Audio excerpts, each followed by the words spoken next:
the holiday time, apparently, so I'm trying to trick myself into feeling like it's Christmas, and I'm watching Christmas movies, and I turned on one today that I remember watching when it first came out in 2007. It's a terrible movie, but I still turn it on almost every Christmas. It is Holiday in Handcuffs.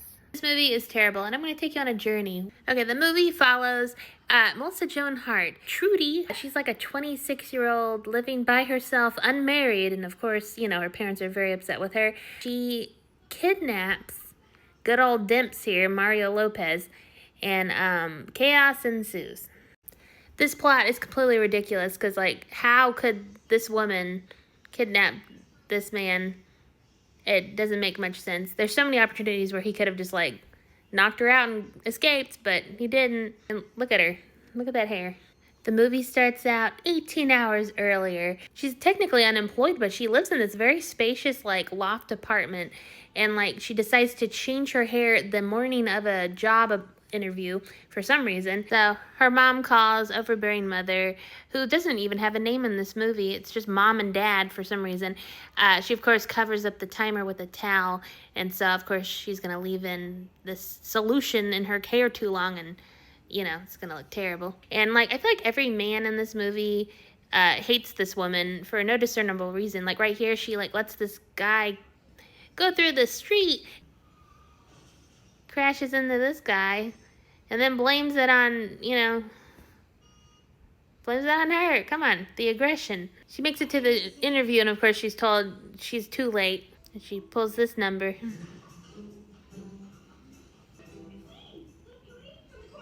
Okay, Little Pootie is an insane name, childhood nickname. Little Pootie? I don't get it. Not completely unemployed. She's a waitress at this diner. So she thinks that her current boyfriend is going to travel home with her for Christmas to this remote cabin with her entire crazy family.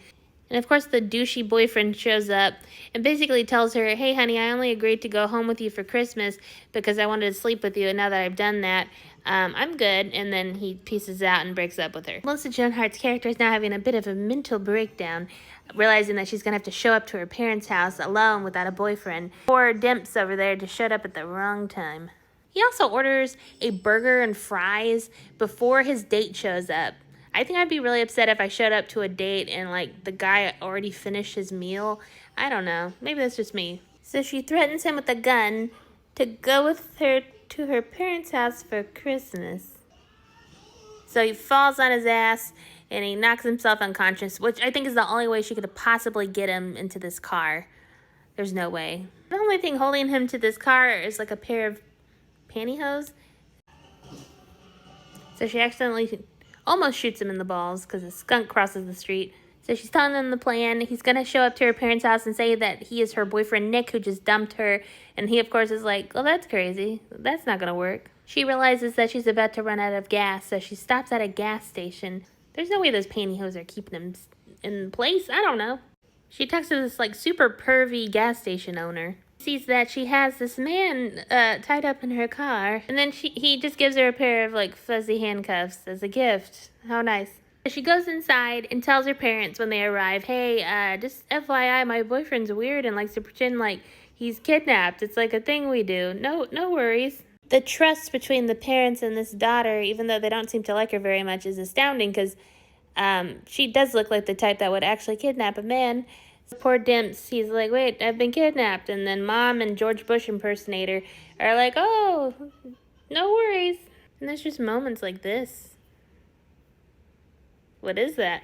The sister and her brother show up. So we're back to the beginning of the movie where he's made a run for it when she finally fell asleep, and she catches up to him. So she tells her friend at the diner the next morning, hey, I kidnapped a guy. And she understandably is like, what the heck, friend? And I'm just wondering, who hated Melissa Joan Hart enough to give her that haircut? So he tries to get the phone from her, but he's unsuccessful. And she just smashes the phone. Not like other people are there that also have phones. So Mom forgets some ingredient, and Dimps wants to go to the gas station. So apparently Melissa Joan Hart pleaded with the production to change her hair halfway through the movie, so this is why her sister showed up with hair care products to, I don't know. So Mario Lopez's character is pleading with the gas station guy, hey, I've been kidnapped. And he's like, yeah, sure. The pervy gas station attendant and the weird dad are having a nice bonding moment. So he tries to take over the car, and it doesn't quite work. George Bush impersonator is too strong. So June Lockhart's character shows up. She plays the grandma. Fun fact about this movie is Melissa Joan Hart brought her 2-year-old son onto set, and he gave everyone a terrible stomach virus, and poor June Lockhart had it the worst. But that's why everyone in this film looks very sickly, because like they all have a terrible stomach bug all at the same time. And can you imagine like everyone in that cast and crew just like shitting their brains out in this little cabin? Poor thing. So the brother offers Mario Lopez his phone. Lopez tries to call his would-be fiance, and we're introduced to a character I wish we knew more about. This woman, this legend right here. See, I want to know more about Maria. He tells his would-be fiance, hey, I've been kidnapped, and she doesn't quite believe it at first, but then he tells her, hey, I got the ring, and then she's like, oh, okay. So finally, Melissa Joan Hart gets in the bathroom and flushes the phone down the toilet, which can't be good for that plumbing. So he tells Melissa Joan Hart that, of course, someone's coming to get him now, but he'll help her. But he's looking forward to when the family finds out that she's absolutely insane and kidnapped him. I feel like Mario Lopez has more sexual chemistry with the George Bush impersonator than he did with Melissa Joan Hart. Filling him in on how unlikable their daughter is, how disappointing she is to them. And she's starting to feel kind of insecure that Mario Lopez is like getting along with her family and she doesn't. So the mom instructs them to write down what they want from Santa for Christmas, so they're starting to kind of bond a little bit. His list is like, yeah, I want a pasta machine, and her list is, I just want to stop disappointing my entire family and everyone who says they love me. He's like, maybe I should be nicer to her. And also at this moment, she's telling him what a fantastic ice skater she is, foreshadowing for later in the film. So the girlfriend shows up at the police station, and clearly no one wants to talk to this woman. And this poor guy is the sucker that has to do it. And Grandma knows what's up. So now here comes the point in the movie where they play an incredibly dangerous game of hockey where she receives so many blows to the head. I mean, the amount of time she falls on her own head is impressive, and I'm surprised she's still living. I mean, just the constant falling. Clearly, she's not that good of an ice skater. And this is the point in the movie where, like, we're halfway through this movie, and we learn, oh, she's a painter.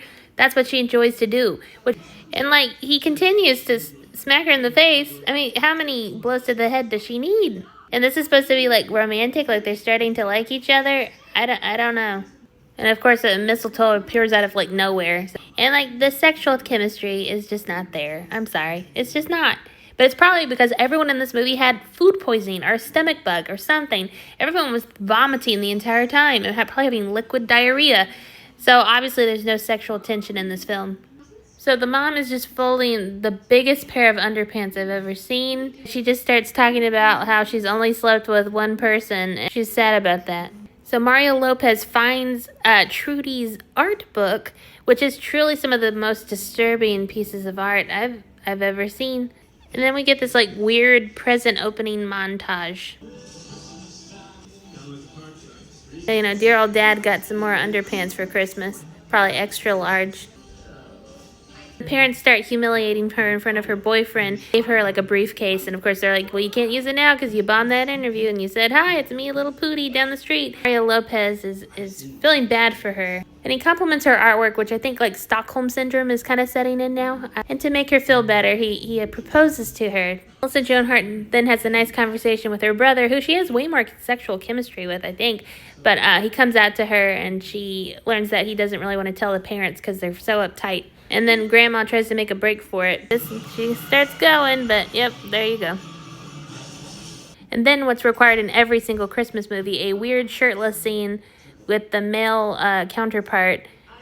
We never see the women undress, but the men are always like shirt off, shaving. This is the only time also that the lighting seems to be correct in this movie. And this certainly was the scene to get correct, I suppose.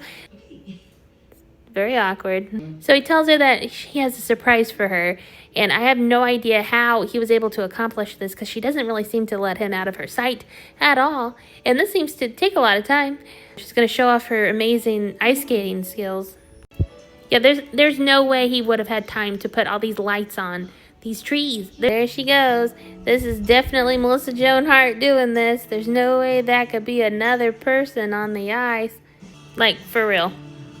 Who is that?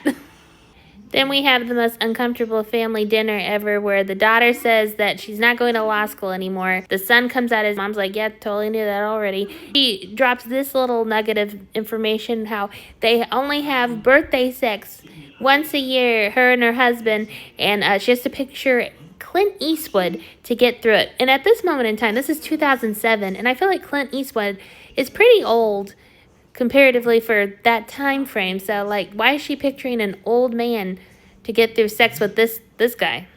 Aren't you glad you're gay? And then the police break in. So everyone's found out that she's kidnapped him, and Grandma has a gun, and she's ready to go to battle. And for some reason, they jail the entire family when, you know, all of them didn't know what was happening. They should have just jailed her and Grandma for having the gun, I guess. So the fiance shows up, and obviously she's not very happy with Melissa Joan Hart. We're introduced again to Maria, who I wish we knew more about. And he's starting to realize, hey, I don't really like this lady. I miss the kidnapped lady instead. So she's going to have her big art show because she's such a talented artist. And the whole fam shows up to their art show, and they all kind of reconnect, and everything's good. She talks to her mom, says, hey, I think I'm in love with Mario Lopez.